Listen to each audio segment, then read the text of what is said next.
দেখ পিকু, আমি জানি যে তোর খুব কষ্ট হয়েছে, আমি জানি। আমার বাড়ির লোকেরা যেটা তোর সাথে করেছে সেটা একদম ঠিক করেনি, বিশ্বাস কর। তারপরে আমার মাত্র ঠিক ছিল না, আমাকে বাড়ির থেকে বেরোতে দিচ্ছিল। আমার মাথা পুরো খারাপ হয়ে গেছিল পিকু, বিশ্বাস কর। আমার মাথাটা পুরো খারাপ হয়ে গেছিল সেই সময়। আজকে যখন পিকুই বেঁচে নেই, তাহলে আমি বেঁচে থেকে কি করব? তোর পাগল পাগল লাগছিল, বাড়ি থেকে বেরোতে পারিসনি। আমি এগুলো শুনে কি করব? তুই আমার জন্য কি করেছিস?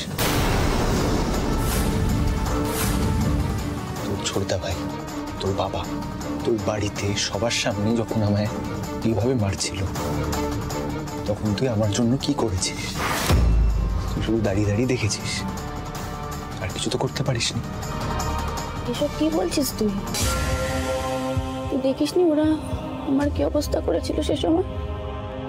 কিন্তু আমি তো তোর জন্য ওদের হাত পায়ে ধরে কাঁদছিলাম বিকু, তোকে বাঁচানোর জন্য। হ্যাঁ, তুই ওদের হাত পা ধরেছিলি, তুই কান্নাকাটি করছিলি, তুই ন্যাকামি করছিলি। তাতে কি লাভ হয়েছে? আমায় কোনোভাবে প্রোটেক্ট করতে পেরেছিস? পারিসনি তো। এখন কেন এসেছিস এখানে?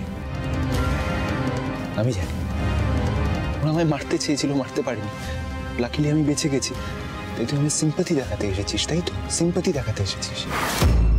সিম্প্যাথি? আমি তোকে ভালোবাসি পিকু। সিম্প্যাথি? তোর ভালোবাসা না তোর কাছেই রাখ। সেদিন যখন ওরা আমার ওইভাবে মারছিল, আমি যদি মরে যেতাম, কান্নাকাটি করা ছাড়া তুই কি করতে পারতিস আমার জন্য? যদি আমি মরে যেতাম, তুই আমার জন্য প্রাণ দিতে পারতিস? কি বললি তুই?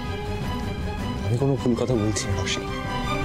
তুই বিশ্বাস কর, তুই না আসলে কোনোদিন আমাকে ভালোই বাসিস নি।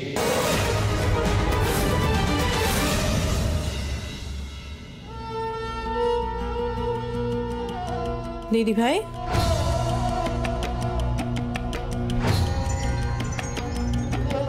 নিজের ঘরে যাচ্ছিলে?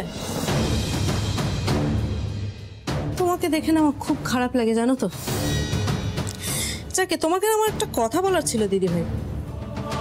জানি এটা হয়তো ঠিক সময় নয় এই কথাটা বলার, কিন্তু বলতে বাধ্য হচ্ছি। তুমি এবার বুঝতে পারছো তো, একটা সন্তান যখন নিজের মায়ের বিরুদ্ধে যায়, মায়ের বিরুদ্ধে কথা বলে, তখন মায়ের ঠিক কেমন লাগে? এতদিন ধরে তুমি যা যা আমার সাথে করে এসেছো, ঝলমলকে আমার থেকে কেড়ে নিয়েছো, দূরে সরিয়ে দিয়েছো, এখন ঠিক সেগুলোই তোমার সাথে হবে।